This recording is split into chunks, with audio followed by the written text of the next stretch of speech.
All right, everyone, and welcome back to That Plumbing Podcast. My name is Brandon the Plumber, and I'm here today with Josh Burleson. Say hi, Josh. Hey, how's it going, guys?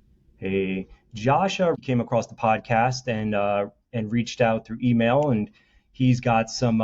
He's a plumber himself from Missouri, and he's got a YouTube channel. He's got a YouTube Shorts, YouTube videos. Do you have Instagram or is Yep, yep. I you have got everything? Instagram, same thing as YouTube and as well as TikTok.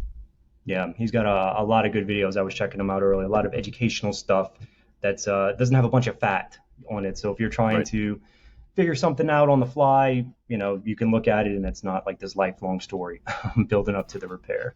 So awesome stuff. Well, yeah, I guess we'll just get into it, Josh. Why don't you just kind of tell us a little bit about who you are? How did you get into plumbing? Stuff like that. Okay. Yeah. So kind of like you said, introduce me. I'm Josh. Um, I'm a master plumber here in Columbia, Missouri. We're about halfway between Kansas City and St. Louis. Whenever I first started out, it was probably when I was about 25. I had zero experience in the trades industry at all, and we kind of just we dove in head first. Kind of a little bit farther back. We'll move back to I was in college. Wasn't really excited to do what I was doing in college. Didn't really think I fit in very well. Wasn't very good at school. So I ended up dropping out of college. I came back home, and my dad, I remember saying, he was like, "Hey, you're gonna have to figure out, something that you're good at. You're gonna get a job. You're gonna start making money right now. Like you're not gonna come back home and just sit around and do nothing." So right then and there, I got into like land care, landscaping.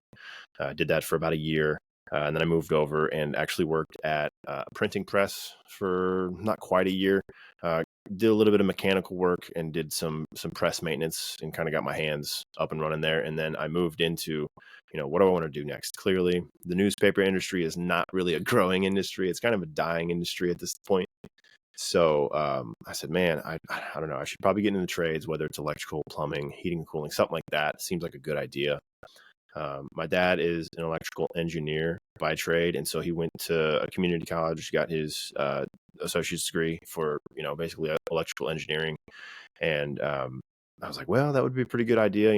I could bounce questions off him, learn a little bit from him, and go into that field. But I decided to go into plumbing, and I remember him asking me this question: "Is why did you pick plumbing over electrical?" I said, well, the worst thing that happens as an electrician is you could die, but the worst thing that happens in plumbing is you get nasty or you get wet and you always can go take a shower. So he always thought that was funny, but getting into plumbing was definitely interesting because, like I said, I didn't know anything about it. I mean, I knew that we had hot water. I didn't know how we got hot water. I knew that the faucets would turn on and give you water, but I don't know how it got there. So I mean, I was as green as they came when I started plumbing. You're going to college, not really working out, and then 25, you decide to get into the plumbing field. And your dad was an electrical engineer. Did he try and talk you out of it, doing the plumbing? Not really. He kind of pushed me in that direction. His father, my grandpa, was a carpenter, so we've all kind of worked with our hands over the years, but we've all kind of just picked our own paths, which is kind of neat. He just was excited that I was going into something that required a little bit of technical knowledge and skills with your hands, mechanical skills, stuff like that. Had you given like HVAC is equal amount of thought, or did it really just came down to not dying? Well, yeah, I don't know. I always thought, it's heating and cooling has a little bit more electrical as well. I've always been a little timid around it. I'm not as timid as I used to be since I've been in the industry for a little bit and I had to do a little bit of electrical on my own. But I always thought, man, let's give plumbing a try and just see where it goes. Because at the time, I was like, no, man, there's no freaking way I'm going to become a plumber. Like, I'm not going to do this full time. I'm not going to stay as this. It'll be a stepping stone to wherever I go next. But I mean, here I am about 9 years later, and I love it. Nice, nice. So 25, you've been in it 9 years. So you're 34. I'll be turning 33 soon, so I guess that's not quite 9 years. It's almost like eight and a half, eight and three Hmm. quarters ish. And you live in like a relatively big city? It's like 120,000 people, so not huge, but it's not Hmm. small, I would say. Yeah, you got like how many plumbers do you have? What's your company? My current company that I work for, let's see here, one, two, three, four. on a good day when everyone's there, we have 5 guys and a service manager. I mean, it's not too much smaller than a company I work for, but I really like those, those ones like I was talking about that haven't been bought out by the private equity companies Yeah, yet. You still got that yeah, mom and pop feeling. They're very much like personable, you absolutely. know.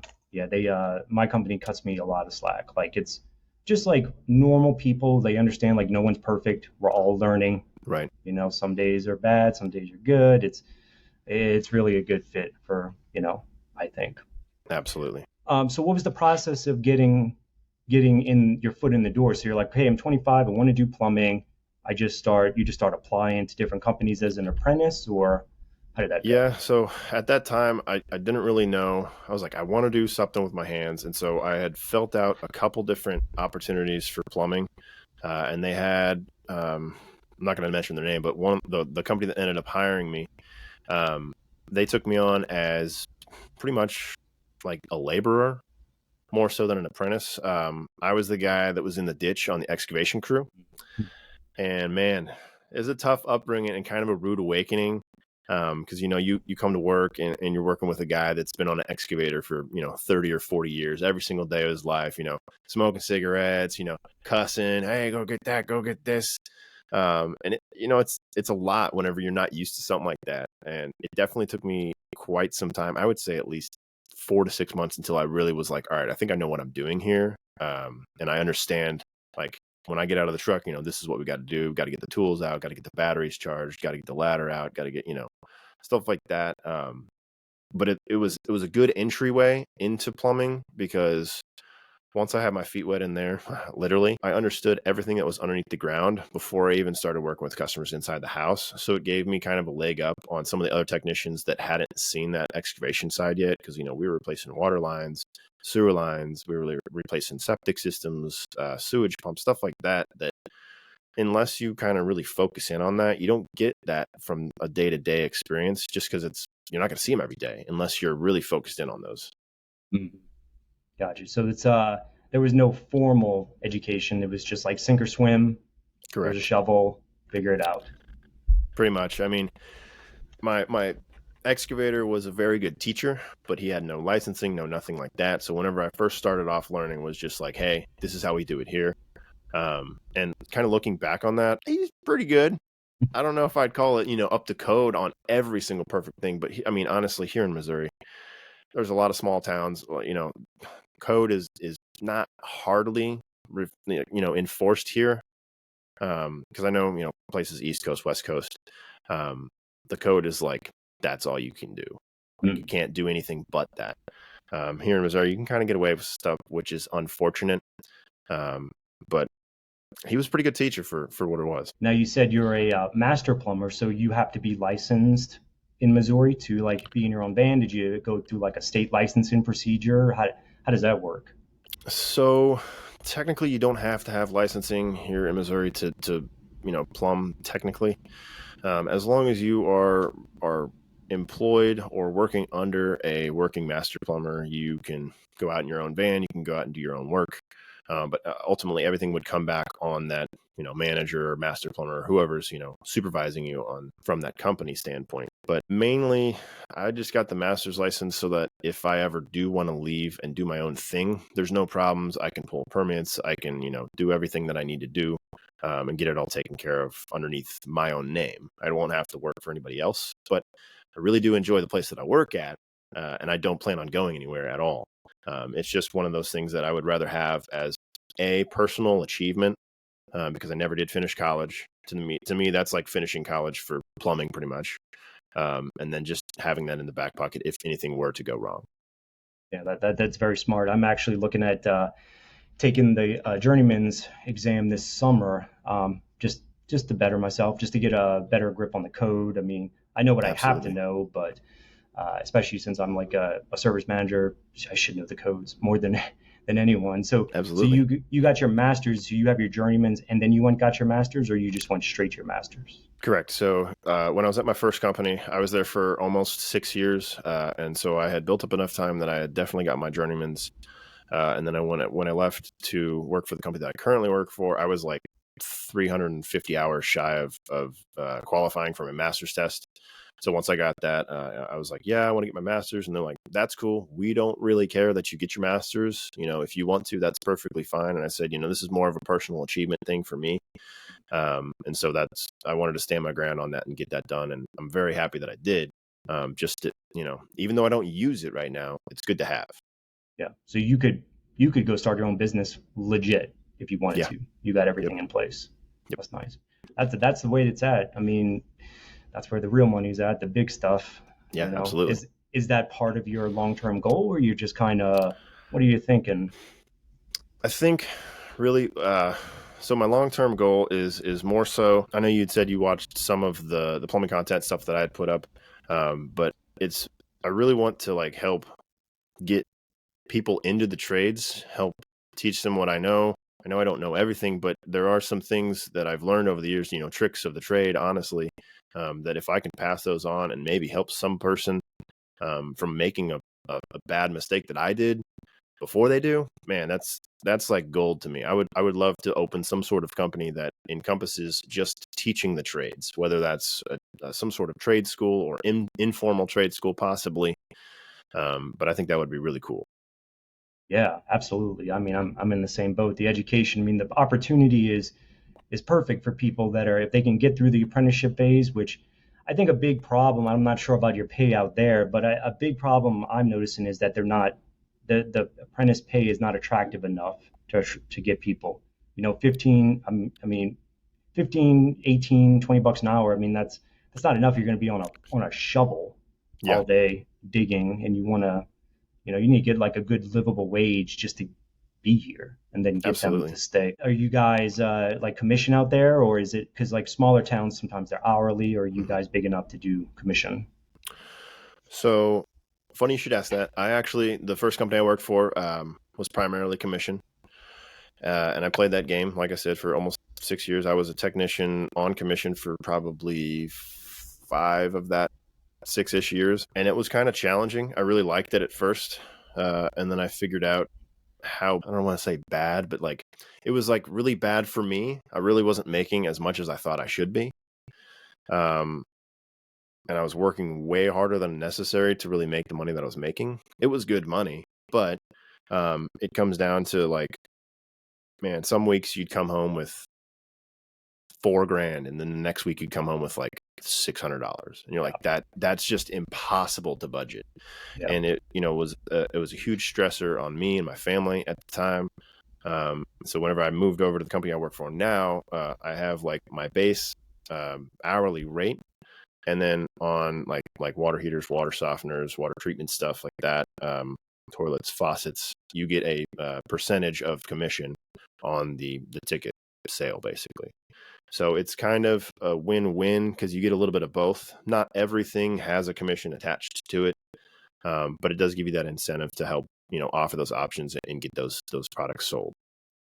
yeah. I like that. I like that's a good idea if you could find like a median, because you're right, the commissions can just be wild, and Hmm. it's like, man, I've made a bunch, and now it's pretty much canceled out, Right, the following right. 2 weeks. Do you get slower during the summer, or you guys stay pretty busy full year? So ever since I started plumbing, we get slow between February and April, and that's Hmm. it. It's Hmm. like, I don't know if it has something to do with tax season or the changing of winter to spring, but it's like we're running like crazy all year long. Christmas hits, everything's, still running pretty hard. Middle of January might slow down a little bit, but yeah, February is like almost always dead for us, and then March is pretty dead, and then it starts to pick up in April, and it's been starting to get a little bit quicker. In the past, I'd say past 2 or 3 weeks, I think I've sold 4 tanklesses, 3 softeners, a couple garbage disposals. It's like it really started rolling in again, which is great. And it kind of, I mean, as you know, it comes in waves as well. Whenever you get, oh, hey, I got 4 estimates for water heater this week, that really helps out and gets the schedule booked up for you. Yeah, absolutely. Lots of tankless, huh? I saw you doing, y'all Hmm. do the Navians. We do the Navians, yeah. We stick with the 240 A2s. We've had Hmm. pretty good luck with those, honestly. Other than a couple key components that we know that have had issues in the past, it seems to have passed at this point, and we're not really having any other issues. But we really like them. We really like those units. Yeah, they're good. Have y'all went out to California to do the training, or is there one closer to where you're at?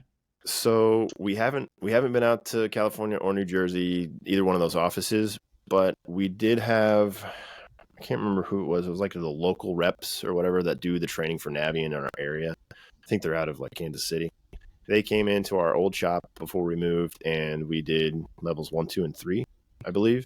So we got all those, which is great. And I think on the third one, I think it's only 3 tiers. You know, is it 3 tiers? I think, but I'm I not think a it's three. percent. I think it was on the second or third one. We ended up taking out the heat exchanger, and that was really cool. Mm. Um, that's something that you don't really get to do very often, and thankfully, knock on wood, I haven't had to do in the field yet. But I'm sure there will come a day when I'll need to take that out. And man, that is like the meat and potatoes of that unit, because that thing is Yeah, so heavy. Everything yeah. else inside there is like lightweight. Everything's Hmm. Yeah. That heat exchanger, that what a 15-year warranty on it. yes. We talk a lot about giving options and educating the customer, education over persuasion, not sales, service. I mean, for you, are you into the giving options, or did it take a while to get into that mindset, or how did it start off? Whenever I first started, they threw me in the truck, and I was kind of more so in that broke fix mentality at first, because I was like, hey, let's get in. They said I got 5 calls today, and whenever you're an apprentice, it's like, man, 5 calls, that's pretty daunting to get through. You don't know really what you're going to get into until you get there and start looking at stuff. And back then I wasn't very quick at diagnostics, and honestly, diagnostics can take the longest part of some of the calls, figuring out what's going on, why it's failing, and like what the solution is to fix it. But back then it was like, oh, your toilet's running. Okay, well, you just need a new, you need a new fill valve. And they're like, okay, yeah, cool, whatever, $200, and they'll, out the door. It didn't really click until maybe a year in the truck, when a lot of the other guys were making a lot more money than me, and I was like, man, what is Seth doing, or like what's Chad doing? What are they doing? How are they making so much more money than me? Like, well, yeah, we're given options. When we go in and we talk about water heaters, we're giving them a 50-gallon power vent and a tankless option. And I was like, it's a good idea. And so they started bringing that up a little bit more in our like weekly meetings, and talking about how you can offer options, how you can talk to your customers about bringing those options up. And for a while, it sounded pretty salesy to me, and so I didn't really like it, until I kind of like shifted my mindset into like, you're not really selling people, you're just educating them on what's out there and what's available. Because just like you and I'm not an expert on tires. When I go to buy tires, I want the guy to say, hey, here's this basic tire, here's a pretty good tire, and here's the Ferrari tire. Which one would you like? And that's kind of how I see it in plumbing as well. It's like, to anybody other than us, plumbing is boring. But because we're plumbers, we should know as much as we possibly can about it, so that we can help educate our customers. So I think the options mentality is very, very important, because if you're not giving all of the options to your customers, or they're not aware of them, then how are they going to know that they can choose something else? I mean, so it sounds like you didn't get training. Like your journeyman didn't give options because he was the excavator mostly Yeah. Yeah. doing And I mean, things. in some of those situations, okay, it may be hard to give options, and that's okay. Not every call is perfect, and not every call may have 3 options. You might have 2 options. You might have, unfortunately, 1 option. But most of the time, you can come up with, multiple options that will be enough for any of your customers' needs, basically. Are you naturally like a people person, or did you really have to kind of push yourself out your comfort zone to start doing it? Yeah, when I first started, I personally think I'm an introvert at heart, but because I talk to people every day now, that's kind of changed a little bit. I was always the quiet kid in school. I was, a band nerd. I didn't really talk to people. I wasn't very popular or anything like that. But once I started getting into plumbing, I realized, well, I have to talk to strangers every single day, and I need to make sure that they understand that I'm confident about what I'm talking about. Otherwise, they're not going to be comfortable with me, doing work in their home. So it definitely was a learning curve. That I think part of that was that first year of just figuring out how to talk to people, how to have, normal conversations about plumbing. Even though I didn't know what I know now about plumbing, I feel much more comfortable about, talking to anybody about anything on the plumbing. And I usually can work my way through it. But back then it's like, well, I don't know what that is, and I don't know what this is, but we're talking about this thing today, and I know a little bit about it. So it, over time, I feel like once you start getting more comfortable with that stuff, it just comes off easier. And so talking was very challenging whenever I first started. Yeah, when you don't know what you're talking about, it's hard to sound like you know what you're talking about. But once you get Yeah. it down, Fake it so you till you went make it, right? exactly, or go out and call your service manager Yeah, in the that's true. car and figure out what to do. So you were a laborer, and then one day they were like, okay, well, I guess you can start running calls now, and then you like started to shadow someone actually running calls. And then how long did that last? Like how long were you riding before you got your own van? I don't know. I was like off and on riding with people for probably like 6 months. Yeah. And kind of sometime in that period, they sent me to a 1 week course in Arkansas. I don't know if you guys know what it's called, or if you've ever heard of it. It's called Ultimate Tech Academy. They have incredible courses. I went there a few years back for an electrical course, actually, when I joined my new company, and they're like, "Yeah, we want to send you out for electrical." And I was like, "I'm a plumber. Why do you want to send me there?" And like, "We want you to know about electrical." I was like, "Okay, sweet, that's awesome." So I've taken a couple courses of theirs, and they're all incredible. Everybody there is super helpful. Everybody that's there is willing to learn, willing to listen, and I got a lot of information out of that. That kind of helped me get into my own band. I think, even though it was only a 1 week course, you learned a lot in that 1 week. It was like service based, basically like customer service communication, sales, stuff It like was that. more on the technical side, mostly. Mm. Just of like, here's how you should properly solder. Here's how you make PEX connections. Here's what most of the toilets look like. Here's some of the basic repairs. Here's what a water heater looks like on the inside. Like, just kind of more of the back knowledge that you should know, of all of the components inside your home, but mostly Gotcha. residential. There was a little bit of commercial stuff, but honestly, it's more focused towards residential. And so your main like mentors were the guys that you worked with, or have you listened to other podcasts, other books, or anything, or how did you develop that skill of? So at the time, I wasn't reading any books, wasn't listening to any podcasts at all. I just kind of watched and listened, to, some of the more experienced plumbers in the field. We had one guy that I don't know, he's probably been plumbing for 20, 25 years now. Um, and I really liked riding with him. It was great, just watching and learning and seeing some of the small things that he did and picking up on those. And I use some of those still nowadays. Whenever you're speaking with the customer, just thinking out loud to the customer Mhm. helps them understand where your mind's at and what you're going Totally. towards or what you're looking at. So that's something that I picked up from him. But the problem riding with him was he would never give up the tools. And so, I mean, he's an incredible plumber, but honestly, if you're going to become a good plumber yourself, you have to get your hands on the tools and start doing it yourself. And so it was only, so good to a point where I was like, well, I'm getting all this great information, but I'm not using it yet. So getting passed around to a couple different guys really helped. And one of the other guys that I worked with, is now my service manager at my new company. We both worked at our old company, Mhm. and he really helped guide me and build me up over the years as well, which really helped me. Service versus sales. What does service mean to you, not from a salesy perspective, but what makes a great service that's worth what we're trying to get these days, hundreds of dollars per hour? First thing that comes to mind, great service is going to be something that's memorable and consistent. Memorable in a sense that, not that it was, so overwhelmingly incredible or whatever, but like memorable in the sense that like the customers pay attention to like little things. Like when you walk in, if you put booties on, even if they say, don't worry about it. Don't worry about it. No, it's fine. I'm going to put these on, because we're going to take care of your house. We're going to make sure that we don't want to mess up your carpets. We don't want to drag in any rain. Like it was raining here today, and the guy that was working with me wasn't putting them on. I was like, hey man, just put them on. He's like, all right, cool. I mean, it's just like it's a level of respect. I mean, if somebody was going to come into my home, I would hope that they would do the same. Now, I know that's not the world that we live in, and some people will and some people won't. But yeah, it's like attention to detail is huge.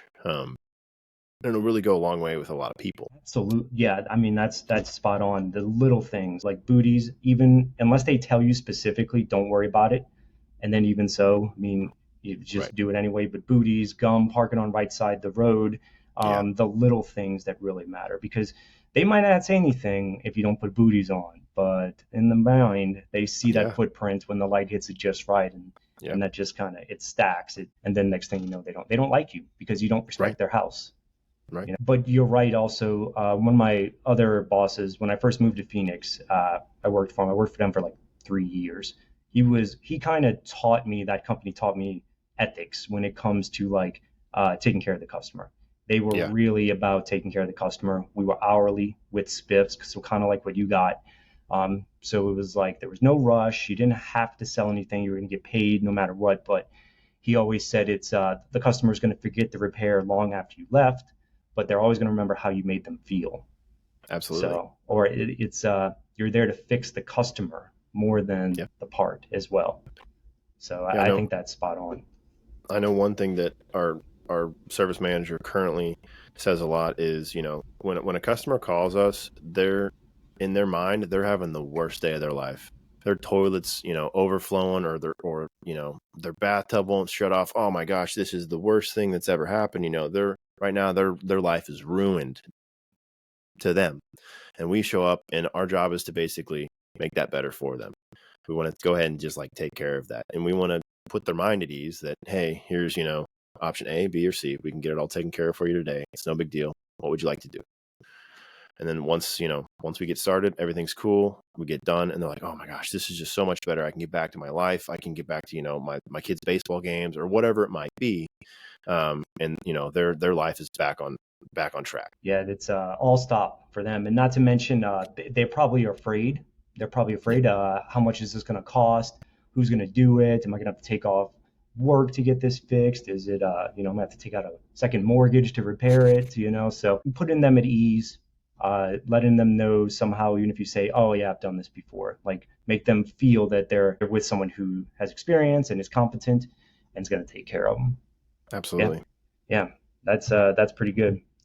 Tell me about the content, the online content, because I went and look at your stuff, and like you said, you've got pretty much stuff everywhere. How long have you been doing the online content, and what inspired you to get into it? So I think I've been doing it since like September of 2022. I think it was when I like posted my first video. And I mean, if you go all the way back to the beginning, like I think it's probably TikTok and Instagram where I started both of them from the beginning. I mean, the content is completely different. Mm.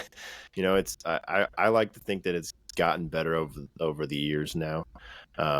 But it's every video I try and pick off something that somebody else might be using or something that's working, and try and incorporate it with my own little spin on it to kind of help push my content out and let people see it. But I don't really know. I wanted to make a personal brand, and I think this is a good way to start it. At least, hey, you're putting yourself out there. You're being vulnerable. You're getting nasty feedback sometimes. You're getting good feedback sometimes. You never know what you're really going to get. With the internet, it's just kind of hit or miss. But it's a lot of fun in a sense that I don't really care like how many people watch it. Cool, if I get a video that goes viral, great. That sounds awesome. But like most of my videos have like 200, 300, maybe 1,000 views, like not that many views, but I know that I'm making a difference by getting that information out to somebody, and hopefully at least one of those people, learned something from those videos. And if they did, that's the goal. So I think it's more so of kind of like you said, like a movement of trying to like make this trade better from a standpoint of we're only losing good plumbers every day, and we need to start bringing more of them in because there's too few of us currently, and there's only going to be even worse of a gap as we go if we don't do something about it. And so that's why I think I started doing that, is starting the content that hopefully will help people learn, maybe get them interested in doing it more. But I don't know anybody personally that I've changed their life yet, but hopefully that happens someday. I don't know. We'll see. Yeah, I'm sure it will, especially as people start realizing that earning potential is there Yeah. for sure, and it's only going to get better, worse but better as time goes on.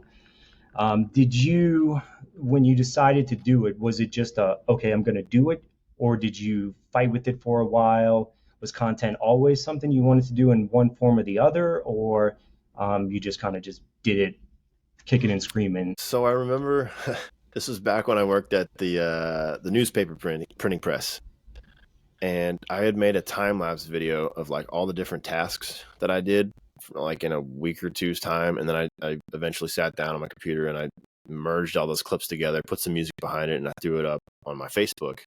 And a lot of my relatives, a lot of my friends were like, "Oh man, that's super cool! Like I never knew like what the printing press was like, and you know all that cool stuff." And so that was kind of like a one-off video, and this was probably in probably like 2000 when I made that video. And so I was like, "Yeah, that was a lot of fun, you know, cool." I didn't really think anything of it.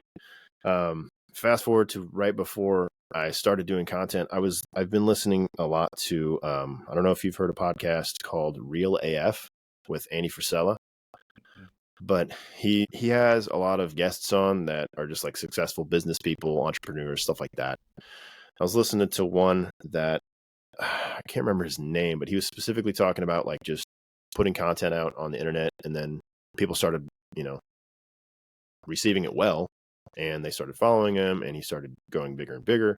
That wasn't really ever my goal, was to, you know, hey, I'm going to put this stuff out and I hope you like it.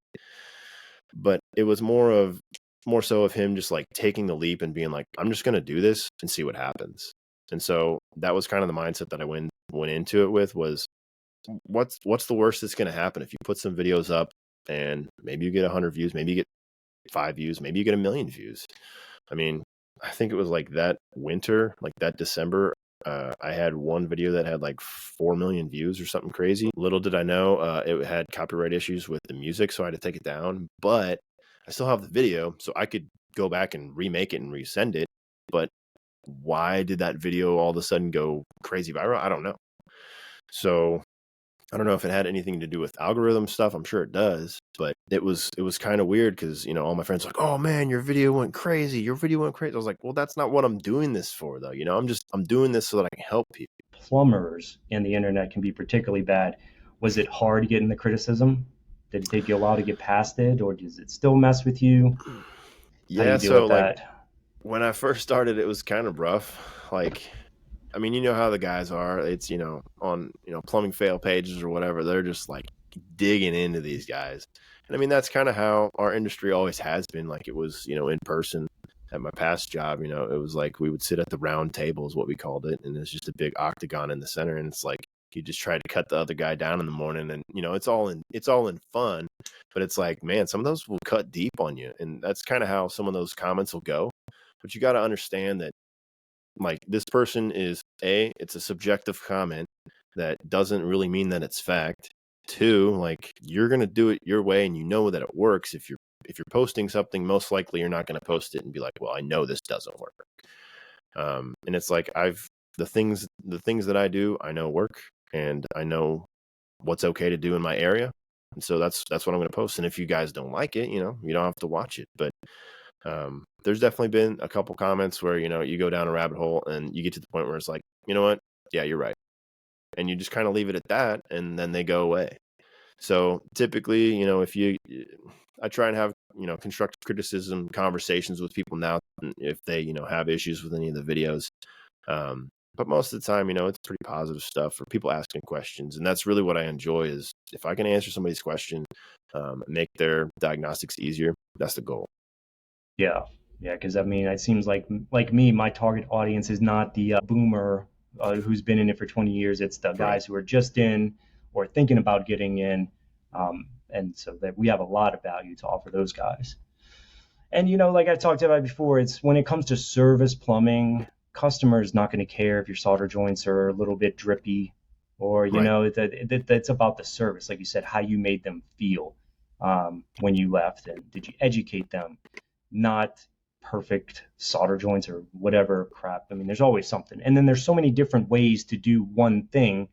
It doesn't mean just because you don't do it the way that someone else did it means that it's wrong. I mean, my big thing is I mean, even if I don't use the footage on a lot of the water heaters, it's like, I know I'm going to be in this area for a couple hours probably, you know, making everything look right. So I'm just going to set my phone up somewhere and just put it on time lapse.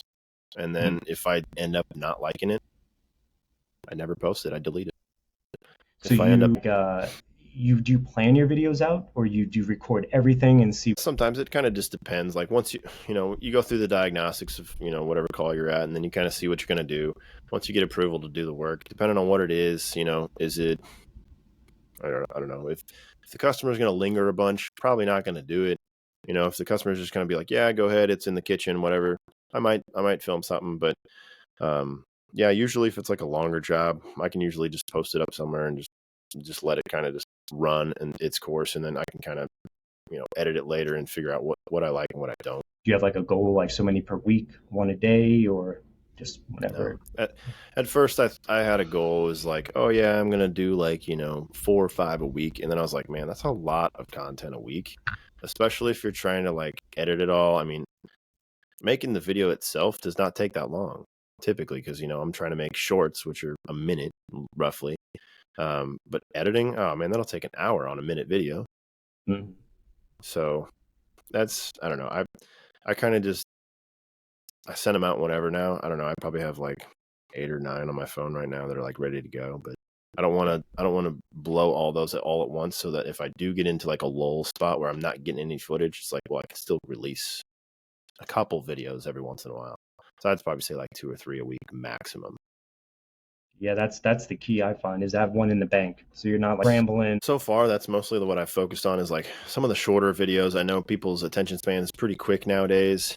And they're looking for, short content, quick reels, stuff like that. They can swipe through and see what they like. I don't know. It's kind of hard because you can only teach so much within a minute. So I've started to try and delve into some of the longer formats. I know you had commented on that longer electric water heater one.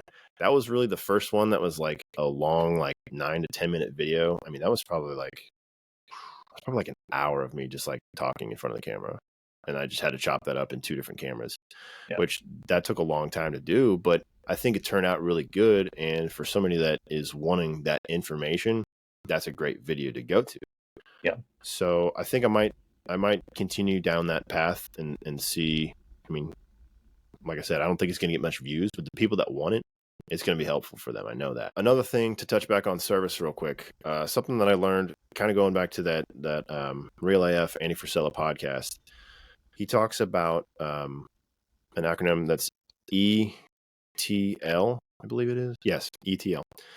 Education, trust, loyalty. And I like to just kind of think of that as, every customer, you want to get that ETL from them. You're going to go into their house, you're going to educate them about what's going on, talk about water quality, water pressure, all that stuff, and educate them on why the problem's happening, so that you can fix the overarching problem rather than just the symptom.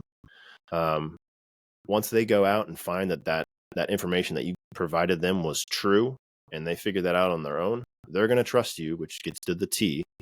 And once they trust you, they're going to keep calling you back, which gets you to loyalty. And, you can have 100% customer satisfaction, sure, but can you have like customer retention? Because that's really a big thing in our industry. Is, I mean, it's even hard for our company, but a lot of customers will call, for a plumber, and they just want it as fast as possible. So they'll call around to 2 or 3 or 4 or 5 different companies, and whoever can come quickest is who gets the job. But we've noticed, I don't know, we have maybe 5,000 service customers on our service plan. And it's like, those customers are never going to call anybody other than our company. It's because of the service that they're going to get from us. So I think that's really important, is, that customer retention rather than just customer satisfaction. ETL. I wrote that down. Educate, trust, loyalty. Yeah, because I was like, I'd said before, the type of customer, that the ideal customer is not the one that's calling you because there's an emergency and you have to get out there, and they're just going to pay whatever just to get it fixed. The best customer is the one that you've done some work before. They trust you enough to where when you give them options, they're going to go with a premium because they trust Absolutely. you. Absolutely. And they're only calling you. The maintenance plans, that's big. We're thinking of, we are going to start rolling those out probably within the next few months for my company. How long have your company been doing this? I don't know exactly how long they've been doing it for, but the company I work for, our plumbing department's only actually been full plumbing service for about 5 years. Primarily, they are known as a heating and cooling company in my area. They opened in 1958.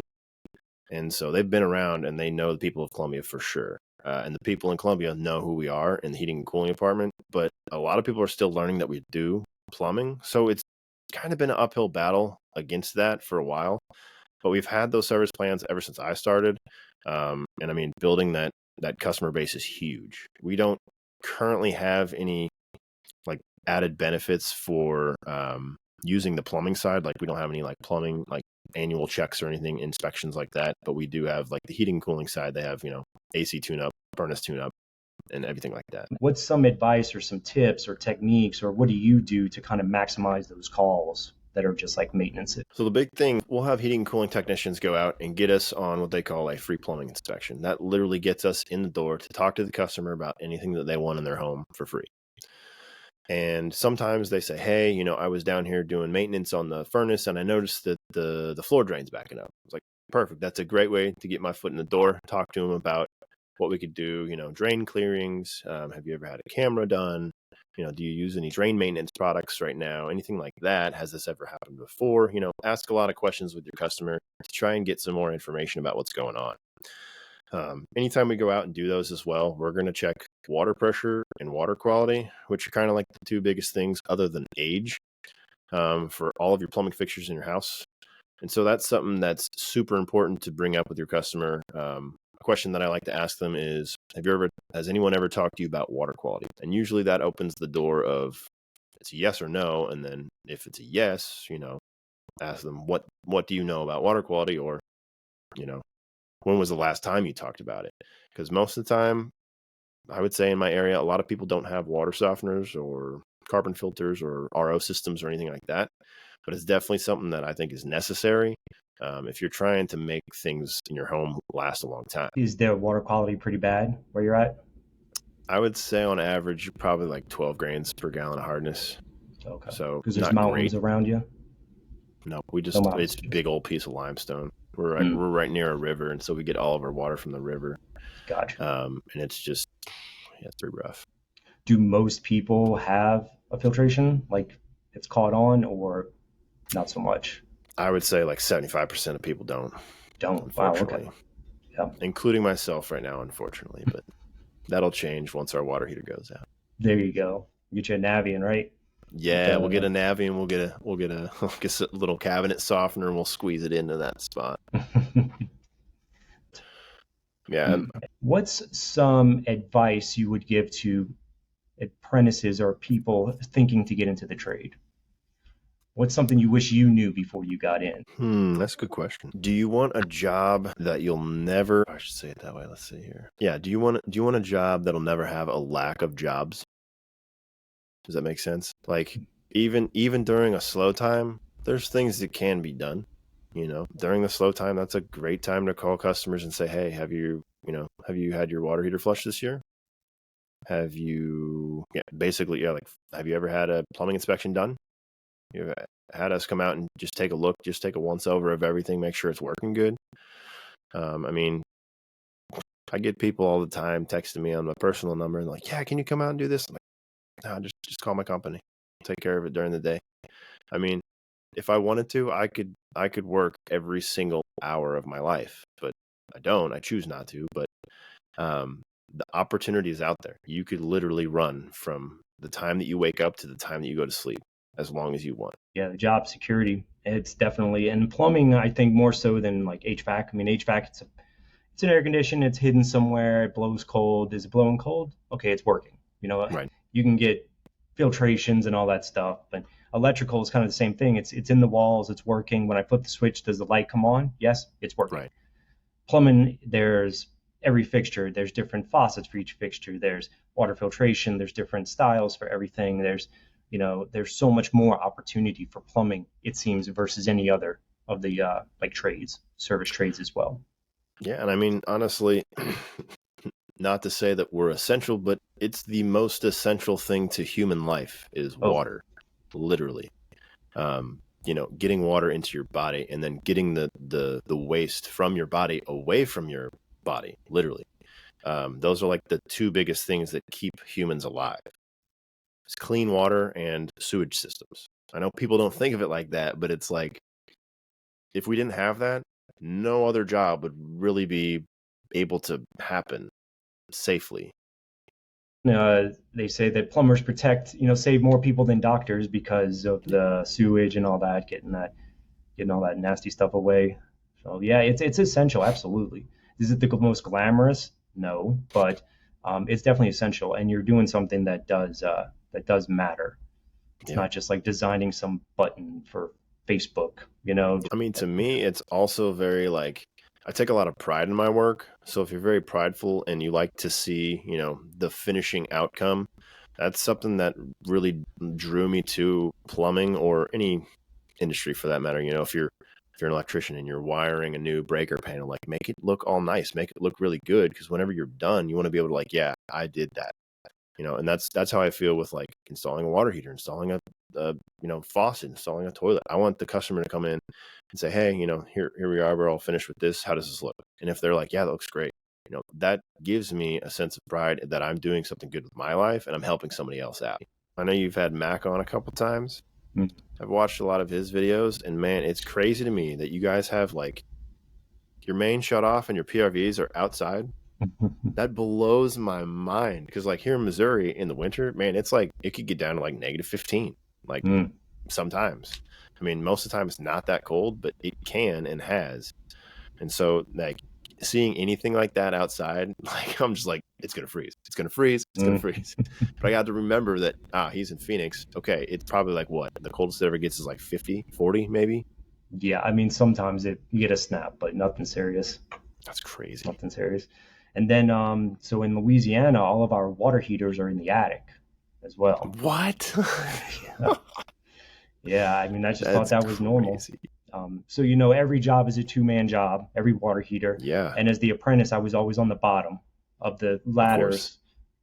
Luckily, like all attics have built-in ladders there, but still, like some of those are Right. 50, 60 years old. And you got me, I'm 200 pounds. The water heater's 150 pounds. The guys, and it's like Yeah. many times I thought, like, okay, I'm going to die for this water heater today as I'm crushed by him in the water. It didn't happen. Man. So. Thankfully, that's yeah. hmm All right. Well, I guess we're getting close to wrapping up. I did have just a couple more questions. I guess one is, what do you enjoy the most about? I enjoy, getting to talk with a lot of different people. Um, I know that it can be different just because, you get your crazy people. Sometimes you get angry customers, you get super happy people, you get drunk customers, you get everything. It's the general public and you never really know what you're going to get, but making connections with customers that are genuinely interested is super rewarding just from like a human to human contact standpoint. um, Taking it completely out of like plumbing itself is, whenever I like today, I got to talk to a customer, and I noticed, he had a bunch of, football stuff on his walls, and it's like, man, I like football. You like football? Like, why, what does this mean to you? Or, trying to connect with, a lot of people. I have dogs. I love dogs. Anytime I see, a customer with dogs, I ask them about their dog. I ask them, how old is he? When did you get him? Like, have you ever had other dogs? And, you start bonding over conversations that are other than plumbing. And then you kind of build that rapport with your customer, and I mean, that goes back to the education, trust, loyalty. They can trust you in your home if you feel like a friend to them. And so it's much easier to have an open conversation with them, um, especially if you can make them laugh. If you can make them laugh, their guard is dropped. Not saying that that's like the time to, oh yeah, get in there and sell them. No, that's a good time to like, hey, we can be cordial, we can be friends. Let's have an open conversation about the options that you could do, and we can give you the best possible option for you. Yeah, laughing, man. That's probably that's the most important, I think. I mean, that's going to get you the most points or whatever you want to call it. If you can make Yeah. them laugh, then you've broken like that barrier, that fourth wall of I'm the sales guy and you're the Oh customer, yeah. and now we're just two people that think things are funny. Right. Yeah, Right. and then I said like that's way more effective. Building a rapport and getting them to laugh is way more effective than memorizing objection handling responses. Oh yeah. It's just or memorizing a script or something like that. Like be there in the moment, connect with them at a human level, and then give them their options. Yeah. Absolutely. Yeah. What is something you wish you had known before getting into plumbing, or what is something that you don't like about? I can tell you one thing that I definitely don't like about plumbing. What's that? Short and sweet. You ready? Yeah. On call. Mm, Touche. man, on call is I understand it's necessary, you know. It's a big deal. Definitely if you got water spraying everywhere. But when you get those calls at 2 in the morning because their toilet's been running for 6 months and they just happen to decide to call you then, man, that there's nothing more infuriating. And I had a handful of those at my past company. Thankfully, the one I work at now, we don't do it currently. We don't really have enough guys. You know, 5 guys, that's not really enough to do an on-call rotation successfully long term. But man, it's like when you get those silly calls, it's really frustrating. What would y'all do, like a week on? What would you Yeah, like? we did Monday to Monday, 24/7. You went to work like normal, and then you did, you know, everything after work as well. Yeah, that on call is crazy. This kind of like you, this company, we do have on call, but they do absolutely everything they can to only send us out if it's an absolute emergency. So That's no good. flappers, no faucets. Even if a house is flooding, they'll try and talk them into shutting off the water and coming back in the Good. morning. Good. So yeah, that on call can be brutal, especially when it's something that can obviously wait, Oh yeah. and you pull it away from your family for something that is completely just waste of time, not even worth the money. I mean, I don't Right. even think the money. I mean, I guess it's worth it when you finally get the check, but I mean, honestly, I think we make enough normally. We don't need to do the on call, I really. mean, there was one guy, and this was again like 3 or 4 years into my plumbing apprenticeship, I guess. I was on call. It was middle of February, super cold. There was ice out. You know, it was real cold here. It's probably 10 degrees, something like that. Get out to the customer's house. It's like 3 in the morning or something. I'm like, whatever. I'll just, you know, I'll get my lunch ready just in case this goes long, and I'll just go to work or whatever. Get all my stuff out there. You know, he's like, man, the water just keeps coming up, keeps coming up. I'm not flushing toilets. I don't know what's going on. Couldn't really figure out why that was happening. I don't know if he had like a running toilet and he had a sewer clog at the same time. Something was weird. Found out it was a sewer clog. I was like, hey, here's what it's going to cost. And he was like, yeah, I don't really want to pay that right now. I was like, all right. So because you woke me up, I was like, we're going to do this right now. Or I'm like, you can call in the morning. You can just figure out the schedule. Like we're not going to save a spot if you're going to call us this early. And so he ended up doing it. And I mean, I know he was upset, but it's like, don't call us if you're not ready to spend the Yeah, money at, 3 in the morning. yeah, because we even have like a minimum. So like if we get there, you're giving us at least a couple $100, whether Yeah. regardless of do anything or not. I got one other thing here. Okay. I'm going to ask you some questions. Okay. All right. What are the top 3 things that people should know about with the plumbing in their house when you get to their house for a plumbing call? The top three things someone should know. Well, they should know where their main shutoff is because in an emergency, you need to know where that's at. You need to make sure it's not a gate valve.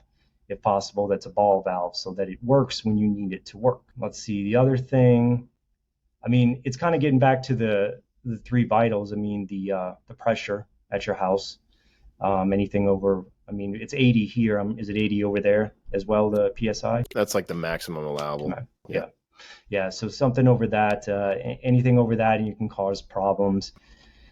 Let's see. The third thing you should know. The third thing you should know is that it is a system. It is a system that is connected, kind of like circuits. And so if there is a problem somewhere, then that problem is likely being caused by a greater issue somewhere else. So a leaking angle stop might be high pressure, might be the age, might be water quality. There's rarely an instance where it's an isolated incident that a problem starts to occur. And then you shouldn't, garbage disposal, I'll do a bonus one. You should really not put stuff down garbage disposals except for scraps, unless you have like a freaking a restaurant quality one or something. But Yeah. yeah, you don't really want to use garbage, especially if you have cast iron. That was a great answer. I mean, you hit him smack dab. The only one that I had differently would be cleanouts. Know where cleanouts are. If you don't, try and get familiar with those, whether it's outside, inside, if you don't have one, or if it's a crawl space or whatnot. I mean, could be different stuff there. Where is it that everyone can reach you at? Everybody can find me at Sleepy Plumber. Sleepy Plumber is the plumber without the E, so PLUMBR. and it's on TikTok, Instagram, YouTube. What's the story with the sleepy plumber? Were you caught taking a nap as an apprentice? No, I don't know. Like I was, I think it started off as like a gamer tag when I used to play a bunch of video games with my friends, and they're like, "Well, you're a plumber, and like you don't go to sleep until like super late, so just like sleepy and like plumber, right?" And I was like, "Ah, sleepy plumber." I was like, "That's kind of cool, actually, yeah." And so I kind of just stuck with it and ran with it, and it's kind of stuck. Sleepy plumber, and then it's Josh Burleson. Yep, Josh JB Burleson on Facebook. That's Gotcha. basically where all my stuff is. It's got a little bit more, personal stuff about me and what I do in my free time as well. So check it Yeah, out. everyone definitely check him out. He's got like a lot of good videos. We said like shorts, but educational shorts. I like the way you kind of just like you're having lunch and you're talking about stuff. It's very like personable, and Yeah, yeah, it's easy to watch. So check him out. I am Brandon the Plumber on YouTube, which is where this will be because since we're doing video now, if you YouTube that plumbing podcast, it should come up, but it'll be under Brandon the Plumber. Also, Brandon at thatplumbingpodcast.com.